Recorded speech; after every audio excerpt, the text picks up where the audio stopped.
Assalamualaikum warahmatullahi wabarakatuh. Selamat datang di channel aku, Ajeng Septin. Di videoku kali ini aku mau sharing mengenai tips persiapan menghadapi tes untuk calon ASN, baik itu CPNS maupun PPPK dari sebelum ujian hingga saat ujian. Untuk itu, bagi teman-teman yang belum subscribe, silahkan di-subscribe dan jangan lupa nyalakan lonceng notifikasinya, supaya saat aku upload video terbaru mengenai tips, trik, dan berbagai informasi, teman-teman bisa langsung menontonnya. Nah, menjadi seorang pegawai negeri sipil atau PNS merupakan impian bagi sebagian orang. Karena dengan menjadi PNS, pendapatan setiap bulannya itu cenderung stabil. Namun, untuk menjadi PNS tidak mudah loh, karena harus menghadapi serangkaian tes yang dinamakan tes CPNS. Oleh karena itu, supaya dapat lolos menjadi yang terbaik, teman-teman jangan lupa untuk mempersiapkan kelengkapannya. Apa aja ya yang harus disiapkan sebelum tes? Yang pertama, teman-teman itu harus mempersiapkan dokumennya.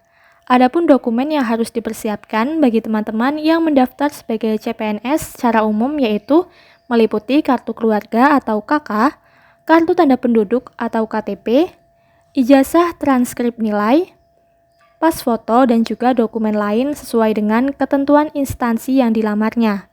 Sedangkan untuk pendaftar PPPK, ada beberapa dokumen yang harus disiapkan yaitu untuk tenaga pendidik, meliputi ijazah dan juga transkrip nilai, S1-nya atau D4-nya, dan juga surat penugasan dari kepala sekolah atau kepala dinas yang menyatakan masih aktif, yang memuat informasi minimal NUPTK atau PIK, nama, tempat dan tanggal lahir, nama sekolah, mata pelajaran yang diampu, serta kabupaten, atau kota atau juga provinsi. Lalu ada surat pernyataan bersedia untuk ditempatkan di sekolah negeri, kabupaten atau kota atau provinsi sesuai wilayah tempat mengajar dan berdasarkan peta kebutuhan guru saat ini. Untuk tenaga kesehatan yang dibutuhkan yaitu surat tanda registrasi atau yang sering disebut sebagai STR. Nah, untuk tenaga penyuluh pertanian yaitu THLTB, penyuluh pertanian. Nah, dokumennya kan sudah siap. Lalu, apalagi ya yang harus dipersiapkan? Yang pertama yaitu niat. Niat yang paling utama ya, karena apa yang kita lakukan itu berawal dari niat. Oleh karena itu, teman-teman harus niat yang jujur.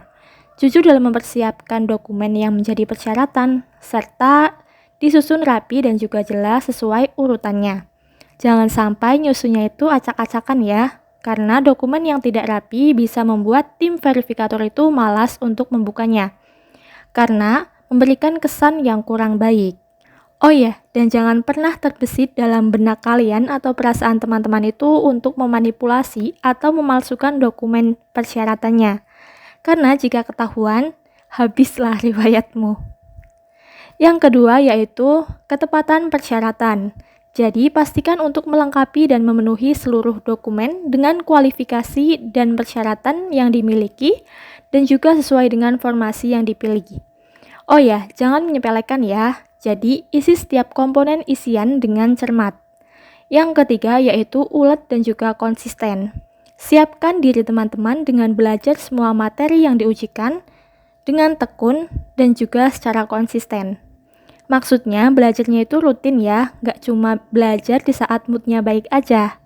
Teman-teman juga bisa belajar berbagai bentuk soal CPNS tahun sebelumnya yang ada di internet. Oh ya, jangan lupa ya, disertai dengan doa. Karena usaha tanpa doa itu namanya sombong, dan doa tanpa usaha itu mustahil. Nah, tadi kan persiapan sebelum ujian ya. Sekarang kita bahas persiapan menghadapi ujiannya. Yang pertama yaitu membawa kartu peserta ujian yang dicetak dan juga berwarna.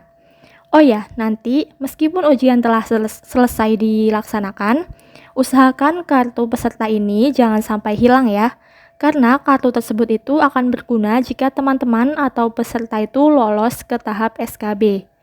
Selanjutnya, teman-teman itu juga harus membawa KTP asli atau surat keterangan telah melakukan perekaman kependudukan. Dan bagi yang tidak memiliki ektp asli karena hilang, teman-teman harus menunjukkan kartu keluarga atau KK asli yang mencantumkan NIK sesuai dengan daftar yang teman-teman daftarkan di website. Jadi, untuk menyesuaikan NIK apakah sama. Bagi peserta yang NIK-nya pada KTP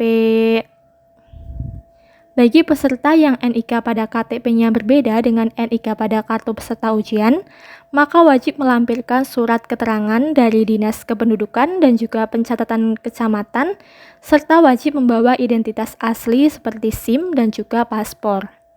Selanjutnya, yaitu perhatikan ketentuan atribut, yaitu meliputi dress code SKD, yaitu menggunakan kemeja putih polos. Nah, untuk pria itu menggunakan celana panjang berbahan kain berwarna gelap dan juga polos.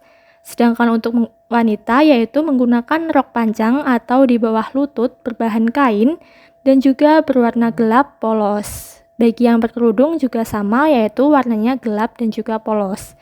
Itu untuk bawahannya. Yang selanjutnya yaitu pita, yaitu menggunakan pita. Warnanya itu menyesuaikan instansi yang dilamar. Untuk penempatan pitanya itu di lengan sebelah kanan dan ditempel menggunakan peniti.